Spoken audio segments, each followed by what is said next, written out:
Bismillahirrahmanirrahim. Assalamualaikum warahmatullahi wabarakatuh. Hai anak kelas 6 yang soleh dan solehah, apa kabarnya hari ini? Semoga semuanya dalam keadaan baik ya. Begitu juga dengan ayah bundanya.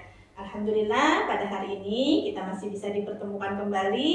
Pada hari ini kita akan mempelajari pendidikan agama Islam. Ya insya Allah sudah memasuki bab 3. Ya, sebelum kita memulai pelajaran hari ini, mari kita membaca basmalah, berdoa sebelum belajar. Semoga apa yang kita dapatkan hari ini dapat bermanfaat dan bisa kalian ambil hikmahnya.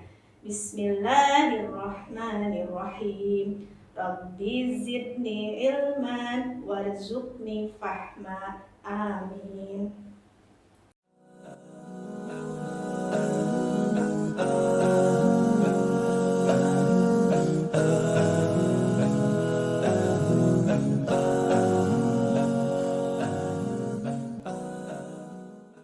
Ya baik anak-anak, pada bab 3 ini kita akan mempelajari iman kepada hari akhir serta kodo dan kodar.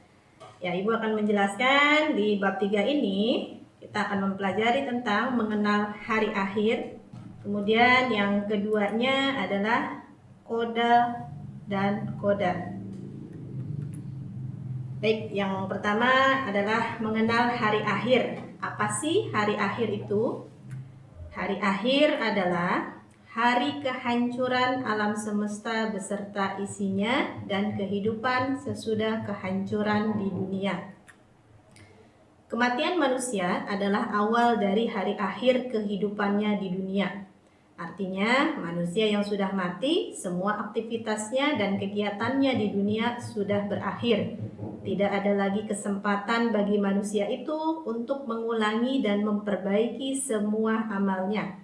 Hari berakhirnya kehidupan makhluk di dunia dinamakan dengan hari akhir. Dunia dan alam semesta ini juga nantinya akan mengalami kehancuran. Nah, kapan dunia ini akan hancur? Yaitu jika malaikat Israfil telah meniup sangkakala pada tiupan pertama, maka yang ada di dunia dan alam ini akan hancur, seperti bumi, langit, dan seluruh isinya akan hancur dan musnah ketika malaikat Israfil meniupkan sangkakala yang pertama. Yang kedua adalah beriman kepada hari akhir, yang artinya percaya dengan sepenuh hati bahwa akan adanya kehancuran dunia dan adanya kehidupan-kehidupan sesudah kematian. Jadi ketika manusia mengalami kematian, berakhirnya kehidupannya, tetapi justru malah awal mula kehidupannya setelah di dunia. Dijelaskan dalam Quran surat Al-A'raf ayat 187, dijelaskan bahwa hanya Allah lah yang tahu kapan itu terjadinya hari kiamat. Satupun manusia tidak akan tahu kapan terjadinya. Manusia hanya mengetahui dari tanda-tandanya. Di dalam Quran surat Al-A'raf dijelaskan pengetahuan tentang kiamat itu ada pada Allah. Tidak seorang pun yang dapat menjelaskan waktu terjadinya selain Allah. Ya, yang ketiga kita akan mempelajari hari kiamat. Nah, hari kiamat itu adalah berakhirnya kehidupan setiap makhluk yang bernyawa dan juga hari kehancuran seluruh alam semesta beserta isinya. Seperti yang tadi Ibu jelaskan ya, ketika malaikat Israfil meniupkan sangkakala, maka berakhirnya kehidupan setiap makhluk, bumi, langit beserta isinya akan hancur. Itu dinamakan dengan hari kiamat. Hari kiamat di sini dibagi menjadi dua. Yang pertama adalah kiamat sugro, kemudian atau kiamat kecil. Yang kedua adalah kiamat kubro atau kiamat besar. Nah, apa sih kiamat sugro atau kiamat kecil? Dijelaskan bahwa kiamat sugro atau kiamat kecil yaitu hari berakhirnya kehidupan manusia atau yang ditandai dengan kematian manusia. Jadi kematian seseorang bisa disebutkan itu adalah sebagai contoh dari kiamat sugro atau kiamat kecil. Kemudian yang kedua, kiamat kubro atau besar adalah hari kehancuran alam semesta beserta seluruh isinya setelah malaikat Israfil meniupkan sangkakala. Ya, kita lanjut poin yang keempat, yaitu kehidupan setelah hari kiamat. Kehidupan yang akan dilalui manusia setelah dibangkitkan lagi dari kematiannya adalah sebagai berikut. Ada 6 kehidupan yang akan dilalui manusia setelah dibangkitkan kembali dari kematiannya. Manusia akan mengalami kehidupannya di alam barzah. Yang pertama, yang kedua alam mahsyar, yang ketiga alam hisab, mizan, sirat atau titian. Kemudian yang terakhir adalah surga dan neraka. Ya, Ibu akan jelaskan kehidupan di alam kubur. Seperti apa sih kehidupan manusia di alam kubur? Manusia akan mengalami pertanyaan dari 2 malaikat, yaitu Munkar dan Nakir. Jika manusia mempunyai amal baik, maka dia akan mendapatkan nikmat kubur. Tetapi sebaliknya, jika manusia itu amalnya buruk, maka akan mendapat azab kubur sesuai dengan dosa-dosanya ketika di dunia. Nah, nikmat kubur ini atau nikmat dan siksa kubur akan berlangsung sampai datangnya hari kiamat.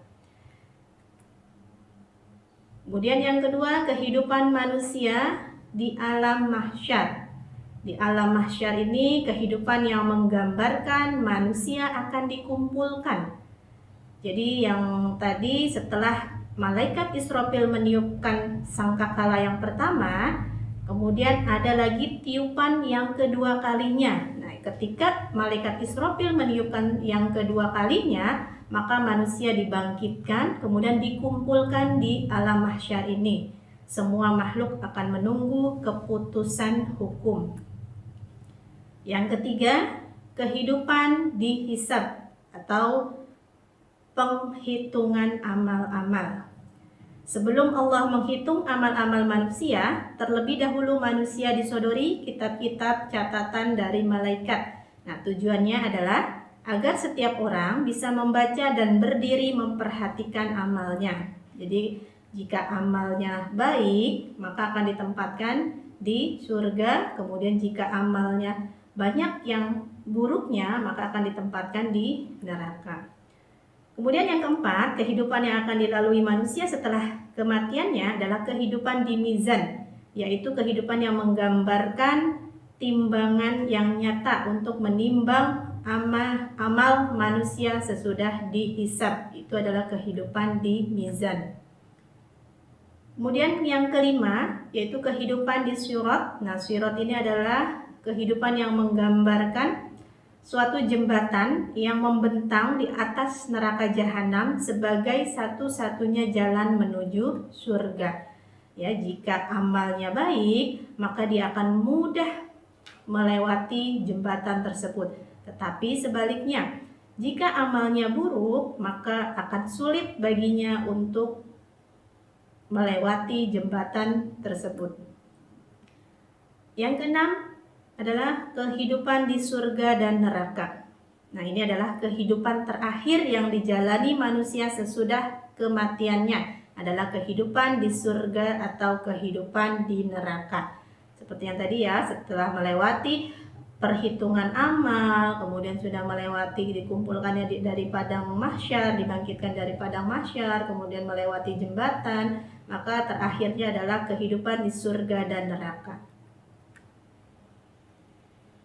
Nah, yang kelima ada nama-nama hari akhir. Ada 5 nama hari akhir. Yang pertama adalah Yaumuddin, yang kedua Al-Khirah, yang ketiga Yaumul Qiyamah, yang keempat As-Sa'ah, yang kelima Al-Mi'ad. Nah, apa sih Yaumuddin itu? Yaitu hari pembalasan. Ya, karena pada hari itu masing-masing manusia akan menerima pembalasan dari amalnya yang baik maupun yang buruk. Kemudian Al-Khirah, yaitu kehidupan akhirat. Ya, karena kehidupan akhirat merupakan kehidupan sesudah dunia berakhir.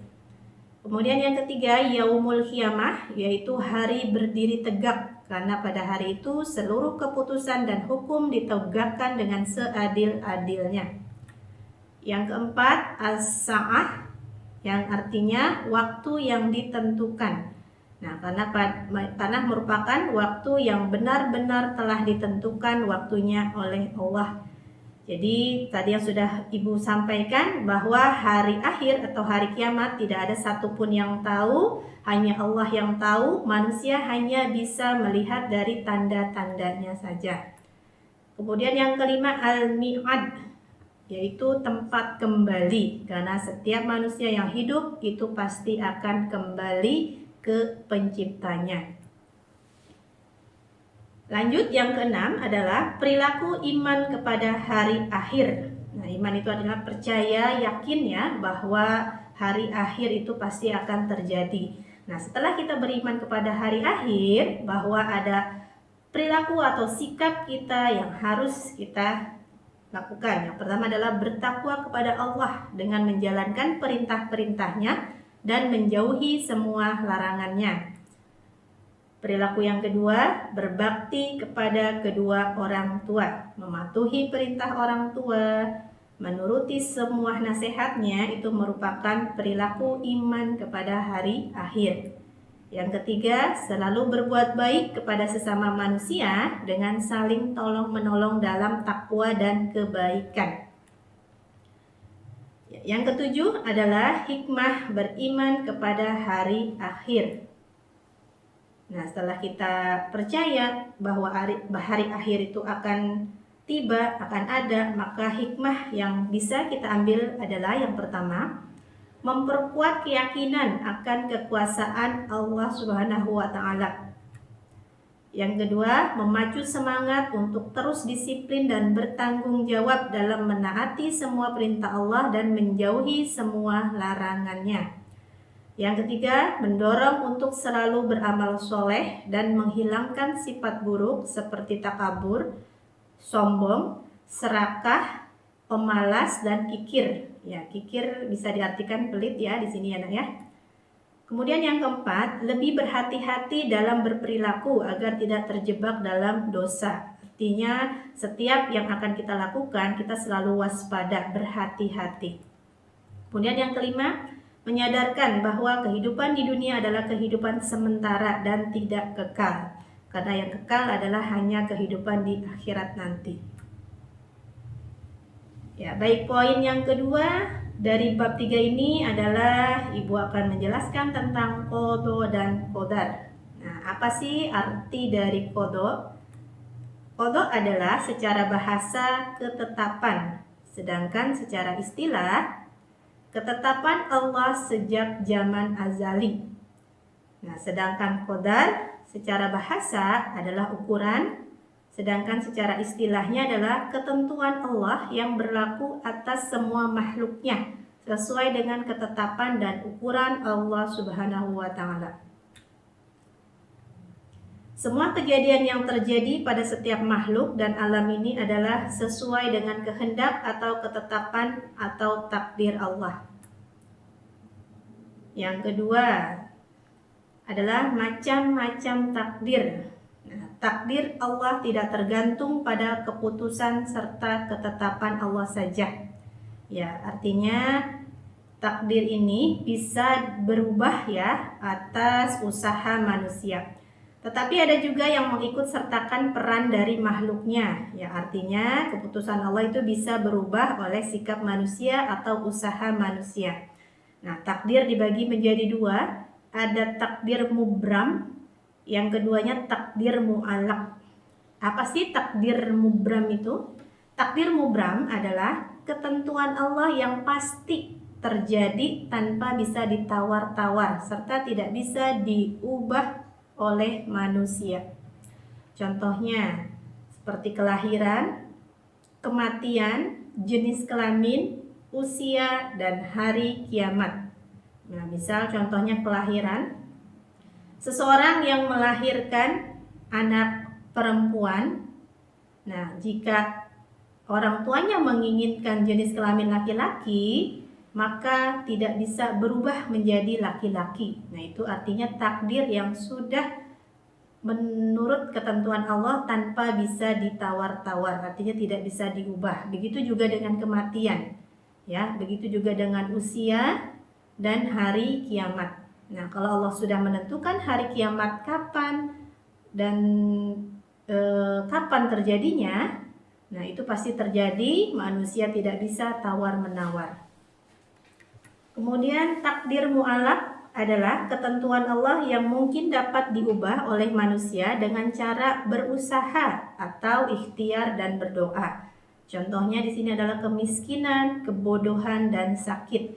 Jadi kemiskinan bisa diubah ya dengan usaha atau ikhtiar dan doa dari manusia. Misalkan ketika manusia kehidupannya kekurangan, ya, miskin, seperti itu bisa berubah menjadi berkecukupan atau menjadi kaya dengan usahanya sendiri. Begitu juga dengan kebodohan, ya, ketika kebodohan yang dimiliki oleh seseorang itu bisa dihilangkan menjadi lebih cerdas atau lebih pintar dengan usaha belajar yang giat. Begitu juga dengan sakit, ya, bisa sembuh dengan ikhtiar dan berdoa. Nah, itu yang ketiga adalah perilaku iman kepada qada dan qadar. Nah, ini ada beberapa sikap yang harus kita lakukan ya jika kita beriman kepada qada dan qadar. Yang pertama adalah selalu bertawakal kepada Allah. Kita serahkan semuanya sepenuhnya kepada Allah Subhanahu wa taala. Yang kedua, selalu sabar, optimis, dan tidak mudah putus asa. Yang ketiga, berperilaku mawas diri atau waspada ya. Yang keempat, berperilaku kerja keras, berani, dan tanggung jawab. Yang kelima, tidak bersikap sombong dan takabur. Yang keempat, hikmah beriman kepada qada dan qadar. Yang pertama ada 5 hikmah ya beriman kepada qada dan qadar. Yang pertama adalah melatih banyak bersyukur dan bersabar. Yang kedua, dapat menenangkan jiwa. Yang ketiga, memberikan pelajaran bahwa segala sesuatu yang ada di alam semesta berjalan sesuai dengan ketentuan dan kehendak Allah. Yang keempat, mempunyai keberanian dan ketabahan dalam setiap usaha serta tidak takut mengambil risiko. Yang kelima, selalu menerima setiap yang terjadi pada dirinya. Ya, ini contoh qada dan qadar. Allah telah menetapkan kelahiran seseorang. Nah, kelahiran seseorang itu sudah ditetapkan oleh Allah. Ya, kapan seseorang akan dilahirkan itu adalah rahasia Allah. Kemudian yang kedua, Allah telah menetapkan kematian seseorang. Begitu juga dengan kematian ya, sama halnya dengan kelahiran sudah ditetapkan oleh Allah. Kemudian musibah seperti bencana, gempa bumi, dan tsunami itu juga sudah merupakan ketetapan Allah. Jadi misalkan seperti suasana yang tadinya damai, aman, terkendali, nah tiba-tiba kalau Allah berkehendak terjadinya gempa bumi dan tsunami, maka dalam sekejap akan hancur dan akan musnah. Nah, jadi musibah seperti gempa bumi atau tsunami itu merupakan ketetapan Allah. Kemudian yang keempat, Allah menentukan nasib seseorang. Ya, sama nasib seseorang pun sudah merupakan ketetapan Allah ya. Ya, alhamdulillah sampai di sini penjelasan Ibu, semoga bisa dipahami dengan baik dan semoga kita bisa ambil hikmahnya. Dengan adanya materi bab 3 ini kita bisa menjadikan orang yang lebih baik dan kita percaya bahwa hari kiamat itu akan tiba sehingga ada perilaku-perilaku yang dapat kita perbaiki yaitu menjadi manusia yang lebih baik ya. Sekian dari Ibu. Terima kasih. Wassalamualaikum warahmatullahi wabarakatuh.